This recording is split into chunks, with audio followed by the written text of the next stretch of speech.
Okay, guys, hope you all are doing well. We're going to be getting started on our week 6 notes. So we're going to be going back to solving, but now it's going to be solving when our trinomials have an a other than 1.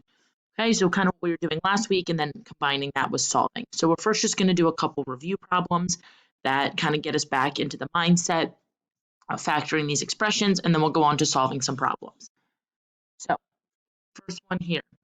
6x squared minus x minus 22. First thing I need to do is multiply 6 and negative 22. That would give me negative 132. So I need to figure out what adds to that and what multiplies to negative 1. I'm sorry, ignore me. What multiplies to negative 132 and adds to negative 1. Okay, so you start going through the factors of negative 132, figuring out what it would be, and you would find out that it would be negative 12 and positive 11. So then you replace the negative x with those two factors. So we would have 6x squared minus 12x plus 11 minus 22. From there, I can group and factor out my GCF from each of those. So I can take a 6x out and I'd be left with x minus 2. I can take an 11 out. Sorry, that should be 11x. And I would be left with x minus 2. Okay? From there, then I can factor out the x minus 2, and I'd be left with 6x plus 11, and that would be my answer. Over here in number 2, we have a dots problem. Okay, so here we're just going to say the square root of 25x squared is 5x, square root of 64 is 8, so one's addition, one's subtraction. 5x plus 8 times 5x minus 8. Number 3, first thing we're going to do is multiply 5 and 36 together. When we do that, we would get 180, so we need to figure out what multiplies to 180. That adds to 27. When you start going through the factors of 180, you'll notice that it's going to be 12 and 15. Okay, I went ahead and did those beforehand. That's why I know what all of them are kind of off the top of my head. Don't think I can figure that out that quickly. So obviously, if you're figuring that out, it might take you a little more time, but I was just kind of going through and figuring out what my factors could possibly be. So then I can replace, so I would have 5x squared plus 12x plus 15x plus 36. So if you notice here, I probably should have switched the 12 and the 15 to group with the opposite ones, but I want to show you that you can still do it this way and you'll get the same answer. Okay, so then I grouped. Let me use my different colors so you can see where the grouping happened. 5x squared plus 12x. All I can take out of here is an x. Okay, so I would be left with 5x plus 12. In this second one, if you look at what I can take out, 3 goes into both of those, and I'd be left with 5x plus 12. Factor out the 5x plus 12, and I'm left with x plus 3, and that would be our answer.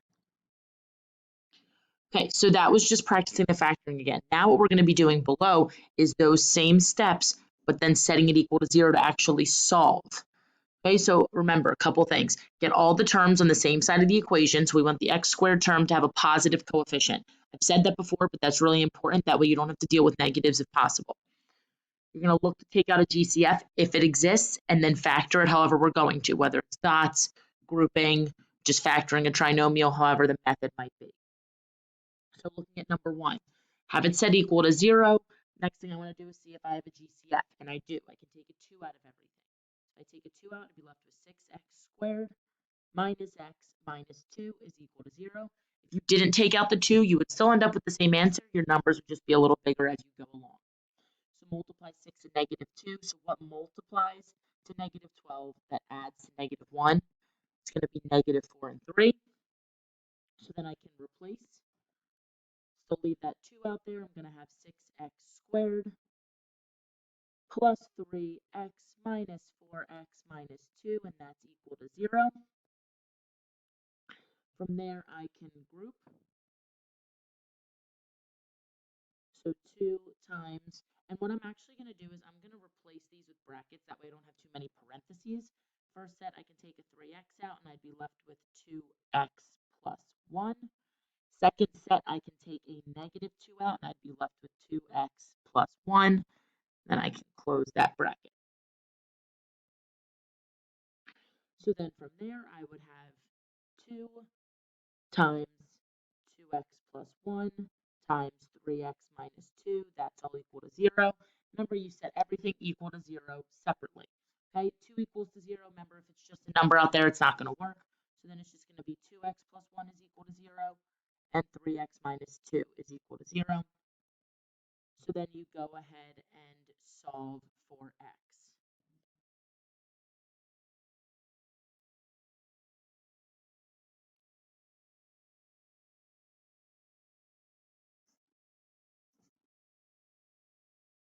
So you would get as your answer x is equal to negative 1/2 or 2/3.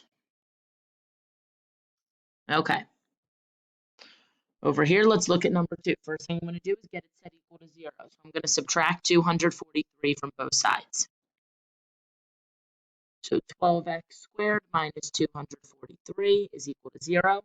Now I want to figure out, is there a GCF I can take out? And there is. I can take out a 3 from all of this. So if I factor out a 3, I'd be left with 4x squared minus 81 is equal to 0. That's good, because now inside those parentheses, I have a dots problem.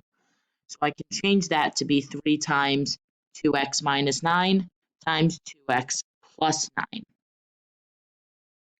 From there, set it equal to 0. 2x minus 9 is equal to 0. 2x plus 9 is equal to 0. Remember, 3 equals 0 just kind of goes away. And then you solve.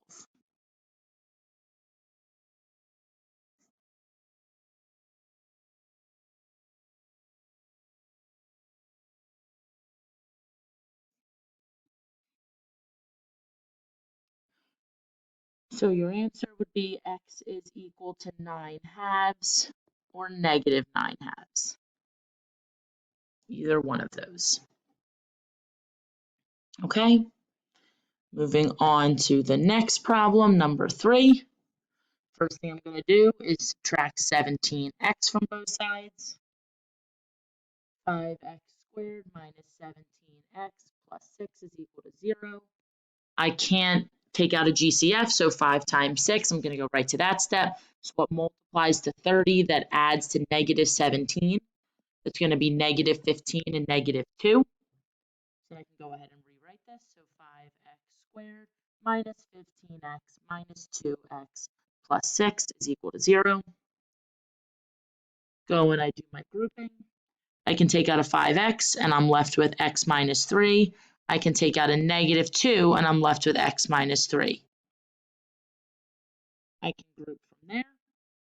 I would have x minus 3 times 5x minus 2. Set those both equal to 0. X minus 3 is equal to 0.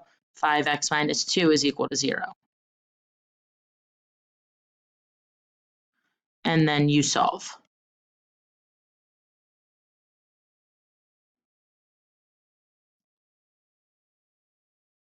So my solution here, x is equal to 3 or 2/5.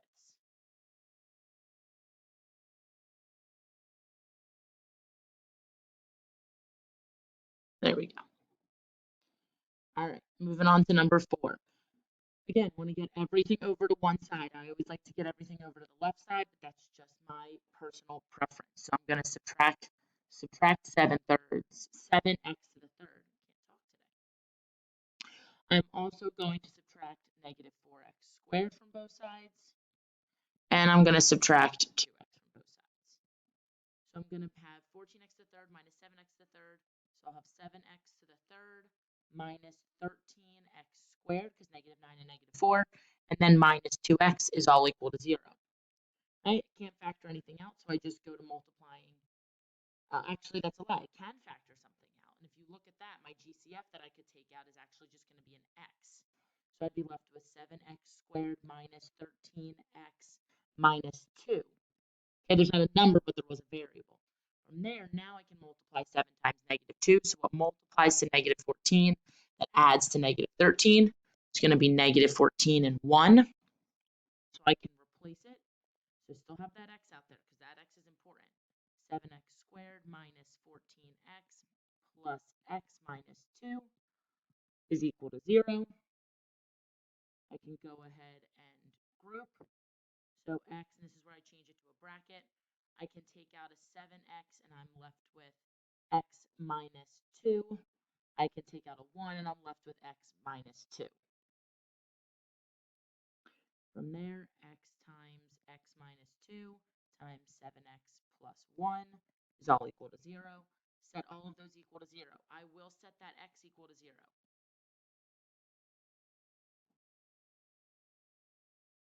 And then you solve.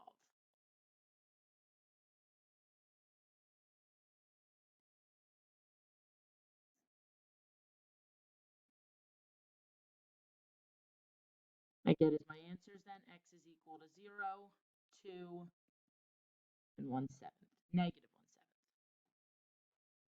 1/7. Okay. 2 more problems left. Let's look at number 5. First thing I'm going to do is subtract 10 from both sides, so 3x squared minus x minus 10. I can't factor anything out, so I go right to multiplying a and c. So what multiplies to negative 30 adds to negative 1. It's going to be negative 6 and 5, so I can rewrite this. So 3x squared minus 6x plus 5x minus 10 is equal to 0. I can go ahead and group. I can take out a 3x, so I'm left with x minus 2, and I can take out a positive 5, and I'm left with x minus 2, all equal to 0. So then I factor out my x minus 2, and I'm left with 3x plus 5 is equal to 0. Set them equal to 0 on their own. X minus 2 is equal to 0, 3x plus 5 is equal to 0, and solve for x.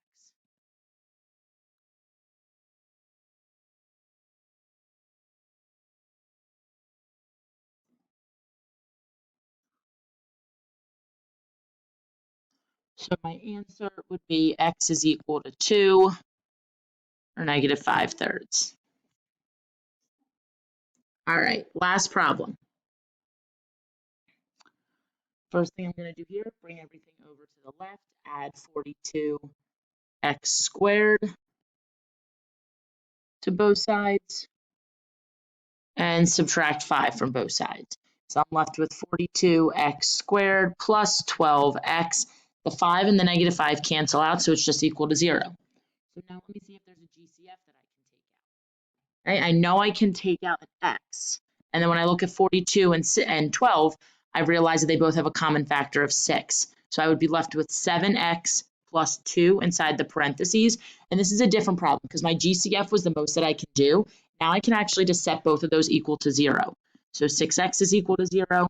7x plus 2 is equal to 0. They're both factored as much as they can be. So then I can solve.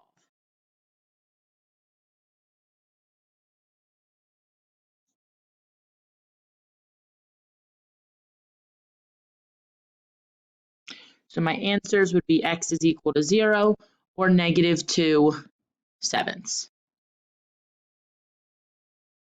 Okay, so those were our notes for this week. Okay, hopefully most of that made sense since we have been able to practice the factoring as well as the solving before. So if you guys have any questions, you'll be able to ask me in the live Teams meeting. So I'll see you guys soon. Bye.